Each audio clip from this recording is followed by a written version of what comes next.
Hi guys, if you thought the Tories would stop banging on about immigration, then you'd be wrong. It seems they're determined to try and out-Farage by using the same rhetoric as the Reform UK leader. Here the Shadow Home Secretary Chris Philp regurgitated the old talking points about small boats, illegal immigration, and yes, you guessed it, the Rwanda scheme. Here he was talking to GB News following a discussion on the topic in the House of Commons, but demonstrated that the Tories have run out of ideas. This government, you said you'd stop the boats, you didn't. This government said they'd smash the gangs. They didn't. What do you make of the figures where we are now? We've had nearly 6,000 people make that crossing this year alone. Yeah, well, the last government in 2023 did start to get the numbers crossing the channel down, but what's happened since the election is the numbers have gone into reverse. They've started going back up. They're up by 31% since the general election. Nearly 30,000 people have illegally crossed the English Channel, and as you say, this year alone, just in the last few weeks, 6,000 people have illegally crossed the channel. That is the worst start to any year in history. It's the worst year ever. So the Labour government's claims to be smashing the gangs are in complete tatters. They would say that they are processing people more quickly, that they're returning people out of the country. Do you give them any credit for that at all? Not really. Most of their returns are voluntary to Eastern European countries. Only a tiny, tiny fraction of the number of people they are returning actually arrived here by small boat. And in fact, that number has gone down since the election, not up. And the number of people they're returning who arrived on small boats, it amounts to about 4% of crossings. They're letting 96% of these illegal immigrants crossing the channel stay here in this country. And let's be clear, they are illegal immigrants. They're entering the UK illegally. No.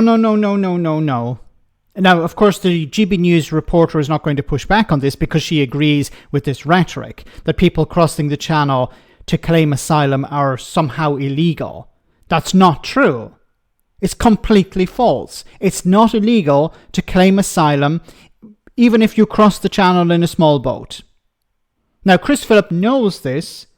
The reporter knows this. GB News knows this, but nobody's pushing back on it because they want to facilitate this narrative that people are crossing the channel illegally and they're in the country illegally. No, they have arrived by small boat because that's the only way they can.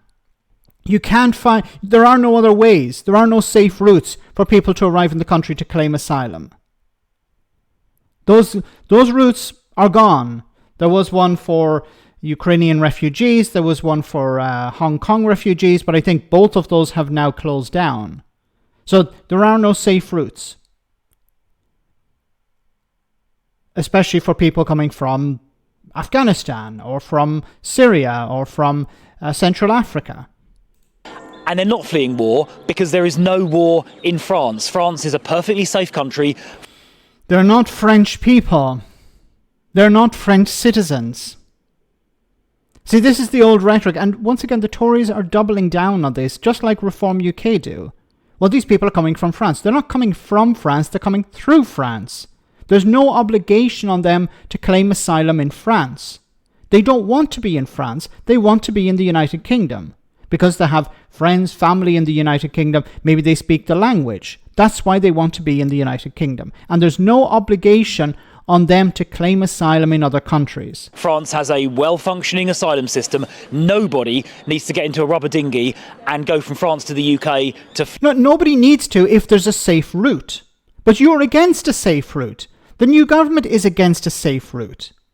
If you create a safe route, then nobody needs to get in a dinghy. Why would anyone get in a dinghy and risk their life if there was a safe route? Of course, this question will not be posed to Chris Philp by somebody from GB News. Flee a war. If people want to seek protection, they're perfectly able to claim asylum in France or indeed in Belgium or Germany or any of the other countries they may have passed through previously. There is no excuse for getting into a dinghy and crossing the channel, and that's why the Rwanda deterrent that the last government was ready to start was so important.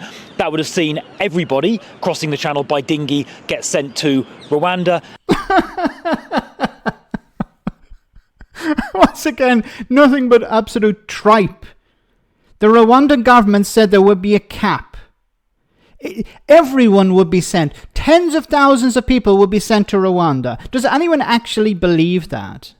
The Tories don't believe it. Reform UK don't believe it. GB News don't believe it. Nobody believes it apart from a few crazy people. The audience that Chris Philp is speaking to, they probably believed, it was possible to send tens of thousands of people to Rwanda, even though the Rwandan government said there's a cap. We can only take in a certain number. And it was probably a few hundred per year, not tens of thousands. But for some reason, Chris Philp wants to resuscitate the Rwanda scheme. It's gone. It's over. Move on. The Rwandan government have decided we're not going to follow through with this either.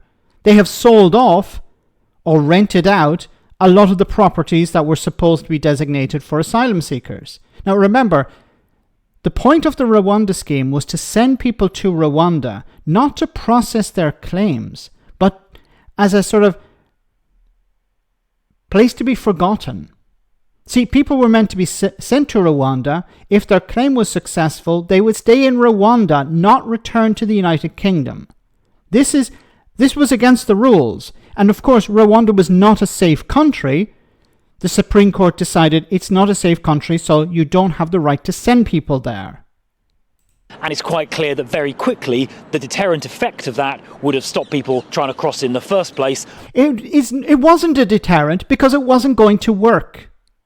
And also, this idea, even if it were going to work, even if you were going to send hundreds of people to Rwanda, you actually just sent 4 volunteers, I believe. But even if it were the case, how would people in Europe, currently traveling through Europe, know about it? They're not checking they're not following Chris Philp or Rishi Sunak or whoever on social media to check, what has he said about the Rwanda scheme? How would this deterrent actually work? Like, the UK government were not going to these countries and handing out flyers or, pumping out some sort of propaganda in those countries, convincing people don't come here because you're going to be sent to Rwanda. It was just rhetoric in the House of Commons and on the likes of British media.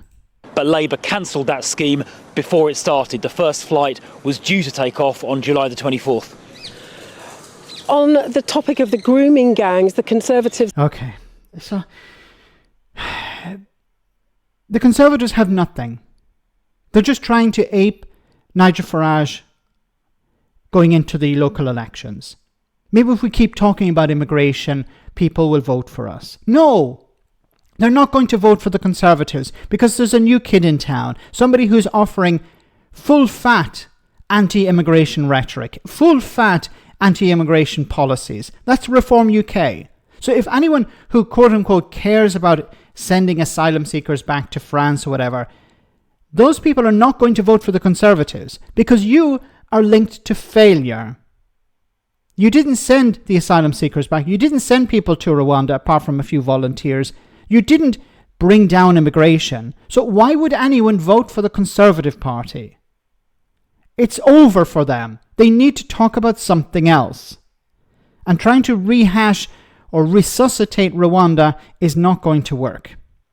Let me know in the comment section, guys, what you think, and thanks for watching.